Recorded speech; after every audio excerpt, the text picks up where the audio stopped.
നമസ്കാരം. എന്നെ ആരും തിരിഞ്ഞു നോക്കുന്നില്ല. ഇങ്ങനെ നിലവിളിക്കുന്നത് മറ്റാരുമല്ല, സഖാക്കളുടെ സ്വന്തം ഇരട്ടച്ചങ്കനായ പിണറായി വിജയനാണ്. അത് തുറന്നു പറയുന്നില്ലെങ്കിലും പിണറായിക്ക് വേണ്ടി ഈ നിലവിളി ശബ്ദമുയർത്തുന്നത് ദേശാഭിമാനിയും കൈരളിയുമാണെന്ന് മാത്രം. കള്ളാടിയിലുണ്ടായ മണ്ണിടിച്ചിൽ ദുരന്തവുമായി ബന്ധപ്പെട്ട് പ്രതിപക്ഷ നേതാവ് പിണറായി വിജയൻ നടത്തിയ വാർത്താ സമ്മേളനത്തിന് മുൻനിര മാധ്യമങ്ങൾ മതിയായ പ്രാധാന്യം നൽകിയില്ല എന്ന് പറഞ്ഞാണ് CPM ഇരവാദം മുഴക്കുന്നത്. ചില ചാനലുകൾ കുറച്ചു നേരം മാത്രം സംരക്ഷണം ചെയ്തെന്നും കൈരളി ഒഴികെ മറ്റൊരു ചാനലും വാർത്താ സമ്മേളനം തത്സമയം നൽകിയില്ലെന്നും പറഞ്ഞ് ദേശാഭിമാനിയും കൈരളിയും വാർത്ത നൽകിയിട്ടുണ്ട്. ചാനലുകൾ തത്സമയം സംരക്ഷണം ചെയ്തതിൻ്റെ സമയം ഉൾപ്പെടെ നൽകിയാണ് പിണറായിയുടെ വാർത്താ സമ്മേളനം വലിയ എന്തോ സംഭവമാണെന്ന് കൈരളിയും ദേശാഭിമാനിയും തള്ളിമറിക്കുന്നത്. Asianet 0 minute, 24 news 0 minute, reporter 0 minute, news Malayalam 2 minute, Mathrubhumi 6 minute, Manorama 8 minute, media 1 7 minute, Kairali 52 minute. ഇങ്ങനെയാണ് ലൈവ് നൽകിയതിൻ്റെ ദൈർഘ്യം. ഒരർത്ഥത്തിൽ പിണറായിക്ക് വിലയില്ലാതാവുന്നു എന്ന് പാർട്ടി മാധ്യമങ്ങൾ തന്നെ തുറന്നു പറയുന്നതായി വേണം ഈ വാർത്തയെ വിലയിരുത്താൻ. ശ്രദ്ധേയമായ കാര്യം, ഇടതുപക്ഷത്തോട് ചായ്വ് കാണിക്കുന്ന റിപ്പോർട്ടറും ന്യൂസ് മലയാളവും പോലും വാർത്താ സമ്മേളനത്തിന് മതിയായ പ്രാധാന്യം കൊടുത്തിട്ടില്ല എന്നത് തന്നെയാണ്. കോഴിക്കോട് ക്ലോക്ക് ടവർ പൊളിഞ്ഞ് അപകടമുണ്ടായതിനാൽ അതിന് പ്രാധാന്യം നൽകേണ്ടി വന്നതിനാലാണ് കൊടുക്കാതിരുന്നതെന്ന് ഏഷ്യാനെറ്റ് വിശദീകരിച്ചിട്ടുണ്ട്. മുഖ്യമന്ത്രിയായിരുന്നപ്പോൾ പിണറായിക്ക് മാധ്യമങ്ങളെ കണ്ണെടുത്താൽ കണ്ടുകൂടായിരുന്നു. ചോദ്യം ചോദിക്കുന്നതിനോട് പോലും അസഹിഷ്ണുതയോട് പ്രതികരിച്ചിരുന്ന ആ പിണറായിക്ക് വേണ്ടിയാണ് മാധ്യമങ്ങൾ മതിയായ പരിഗണന നൽകുന്നില്ലെന്ന് പറഞ്ഞ് പാർട്ടി മാധ്യമങ്ങൾ ഇപ്പോൾ നിലവിളിക്കുന്നത്. BJP ആയാലും കോൺഗ്രസ് ആയാലും മറ്റേത് പാർട്ടി ആയാലും മാധ്യമങ്ങൾക്ക് നേർക്ക് വിമർശനം നടത്തിയാൽ പോലും മാധ്യമങ്ങളോട് ഒരിക്കലും അസഹിഷ്ണുതയോടെ പെരുമാറിയിട്ടില്ല. എന്നും അങ്ങനെ പെരുമാറിയിട്ടുള്ളത് CPM മാത്രമാണ്.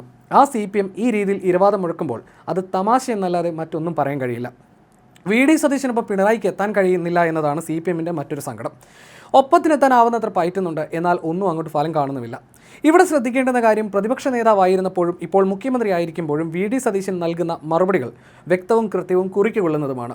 മാത്രമല്ല, എല്ലാത്തിനുമുപരി സാധാരണക്കാരായ ജനത്തിന് മനസ്സിലാകുന്ന ലളിതമായ ഭാഷയിലാണ് അദ്ദേഹം സംസാരിക്കുന്നത്. അതിനാൽ അദ്ദേഹത്തിൻ്റെ വാക്ക് കേൾക്കാൻ ആളുണ്ടായിരുന്നു. അതാണ് അദ്ദേഹത്തെ സ്വീകാരനാക്കിയത്.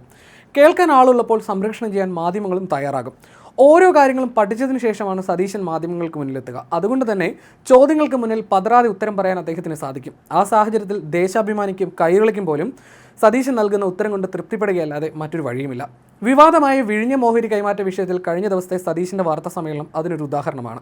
വിശദീകരണം നൽകിയതിനു ശേഷം വിഴിഞ്ഞം വിഷയത്തിൽ ഈ സർക്കാർ ചെയ്ത ഒരു കുറ്റം പറയുമെന്ന് ചോദിച്ചപ്പോൾ ഒരു മാധ്യമപ്രവർത്തകർക്ക് പോലും അതിന് ഉത്തരം നൽകാൻ കഴിഞ്ഞില്ല. ഇവിടെയാണ് വീട്ടിൽ പോയി ചോദിച്ചാൽ മതിയെന്ന് പറയുന്നതും ചോദ്യം ചോദിക്കൂ എന്ന് പറയുന്ന ശൈലിയും ജനം വേർതിരിച്ച് മനസ്സിലാക്കുന്നത്.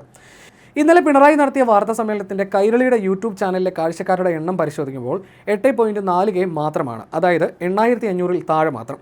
കേരളത്തിലെ CPMമാരുടെ എണ്ണം എടുത്താൽ എന്തായാലും ഇതിൽ കൂടുതലുണ്ടാകും. ഇതിൽ നിന്ന് തന്നെ മനസ്സിലാകും, എഴുതി കൊടുക്കുന്നത് മുക്കിയും മോളിയും വായിക്കുന്ന, ഒരു വാക്ക് കഴിഞ്ഞ് അടുത്ത വാക്ക് പറയാൻ 5 മിനിറ്റ് എടുക്കുന്ന പിണറായിയുടെ വാക്കുകൾ കേൾക്കാൻ ജനം ആഗ്രഹിക്കുന്നില്ല. ധാർഷ്ട്യ സ്വഭാവം കാണിച്ച് മാധ്യമങ്ങളോട് പ്രതികരിച്ചാൽ പാർട്ടി സഖാക്കൾക്ക് റീലിട്ട് വാഴ്ത്തിപ്പാടാം എന്നതിനപ്പുറത്തേക്ക് പിണറായി ജനം ഇഷ്ടപ്പെടുകയുമില്ല. ഇത് CPMന് ഏത് കാലത്ത് മനസ്സിലാക്കുമോ എന്നതാണ് ചോദ്യം. പിണറായിക്ക് പകരം മറ്റാരെങ്കിലും വാർത്താ സമ്മേളനം നടത്തിയാൽ അത് കോമഡിയാകുന്ന ഗതികേടിലാണ് CPM. MV Govindan, M Swaraj തുടങ്ങിയ നേതാക്കളുടെ അടുത്ത കാലത്തെ ചില പ്രതികരണങ്ങൾ അതിന് ഉദാഹരണമാണ്.